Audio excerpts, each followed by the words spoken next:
دی وایي علامه طنطاوي وایي یو ورځ کله چې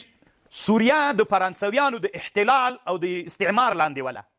وي د ما یو ملګري و د حلب نه راغلی و حلب و شهبا د حلب نه راغلی و مصر ته وي ما سره مجلس کو طنطاوي وي بیا ده راته ویلي دا د ما ملګری چې ووایي دا په سوریه کې وایي یو له لوی علماو مشرانو د دې وطن نه و یو ورځ د فرانسې یو دا د کوم لوی د ځواک قمندان زه وغوښتلم وایي ماته ویلې چې دلته راسوي چې ورغلم وی راته ویلي چې دا خلک ولې له موږ فرانسویانو سره جنګ کوي موږ خو د دې دپاره راغلي یو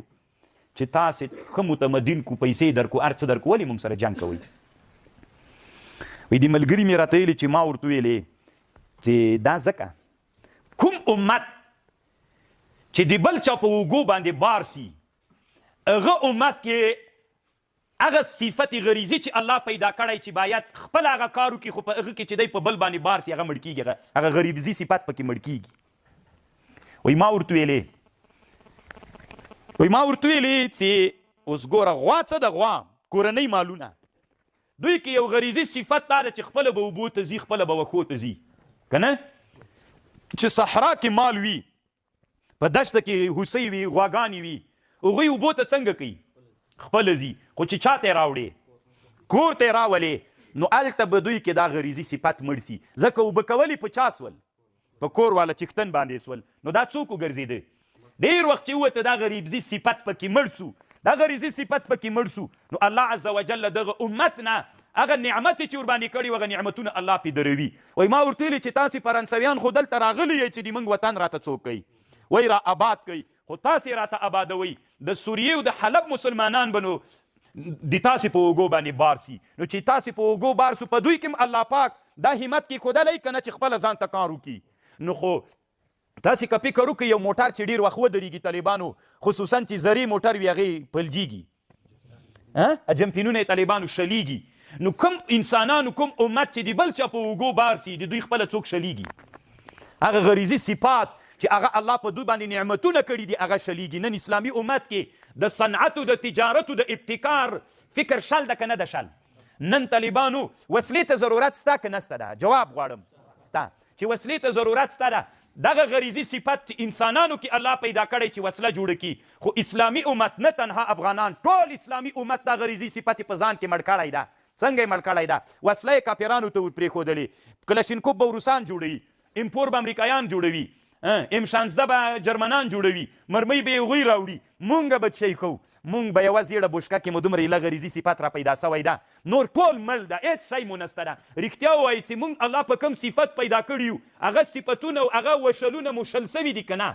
نن طالبانو الله چې په مونږ کوم نعمتونه کول لیظهره علی الدین کله هغه نن الله هغه نعمت له مونږ نه اخیستی که یې نه ده اخیستلی ځکه مونږ ځان سره ظلم کړی هغه ظلم دا ده چې د بل په اوږو باندې مو ځانونه بار کړي راځئ مونږ امت مسلمه هغه غریزي صفات چې په ټول امت د انسانیت کې الله پیدا کړي چې کافران په استعداد راولي مونږ یې نه سو راوستلی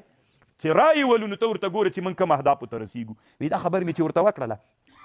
ویلې دا دې چېرته لیدلي د کوم کتاب کې وي ما ورته ویلي و کتاب کې پلانکي عالم او پلانکي کتاب نهضة الامة وحیاتها په دې کتاب کې د پلانکي عالم دې کتاب کې وي دا مسئله لیدلې وي فرانسوی ډېر حیرانه سو څومره ښه خبر ده طالبانو دلته امریکایان راغلي ول طالبانو خلکو ویلي ولې تاسې له وطن نه سړی موږ ته څوک جوړوي د عاقل سړي پرېږده جهاد پرېږده د اسلام تقاضا پرېږده د انسانیت په تقاضا سره خبره کوم انسان الله داسې پیدا کړی چې د انسان کې کوم غریزي صفات دي هغه باید راژوندي سي شل نه سي ته چې په بل باندې بار کې څنګه کېږي دا شلیږي او چې انسان په بل بار سي هغه انسان د انسانانو بدې سیږي دا که نه تاسو سره په کوټه کې چې کوم طالب پیشلمي ته شی تیاروي هغه په ټولو ډېر ګران وي ټول چې پروت وي که نه همداسې پیاله هم خولې ته ورته رانږدې کړي د ټولو بدې سیږي او هغه سپک سړی هم ده بې غیرته سړی هم دا ده چې خپل غریزي صفات یې په ځان کې مړه کړي دي دا که نه طالبانو د جهاد په سنګر کې به چې کوم مجاهد ټولو ملګرو ته ډوډۍ تیاروله ټول کارونه به یې کول په ټولو به ګران و که نه هغه څوک چې په بل باندې بار سي هغه د ټولو بیا بدې سیږي که نه بدې سیږي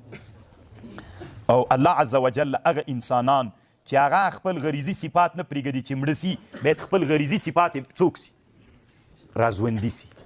پرون موږ تاسې ابن خلدون په مقدمه کې طالبانو ویلې کوم فکر ته پام و چې اذهب انت وربک فقاتلا تا او رب دې ورسئ جنګ وکئ انا هاهنا قاعدون موږ دلته ناست یو درته نه صفت باندې الله پیدا کړی ته یې دا استعداد په تا کې سته ورسه مقابلې ته که نه ته راجیږ سه ته ورسه دا خپله غریزه دې مه مړه کوه چې په حرکت باندې سي الله دومره عجیب ذات ده کله چې انسان اراده وکړي هغه انسان الله د انسانانو اراده څنګه نه کوي دا اوس که 10 نفره 20 نفره په دې فکر پیدا سي چې موږ په افغانستان کې د ټولې دنیا د پرمختللې ډرون تیاري وسله برابرولی سو په رب العالمین درته قسم کوم چې دا حرکت الله نه ناکاموي دا تړون الله پاک سلطنت و بادشاهي ته رسوي که دا تړون الله ناکام کړي چې هر څه راته وایي خپل هدف ته به رسېږي او امت مسلمه ته بیا څوک نصیب کېږي قدرت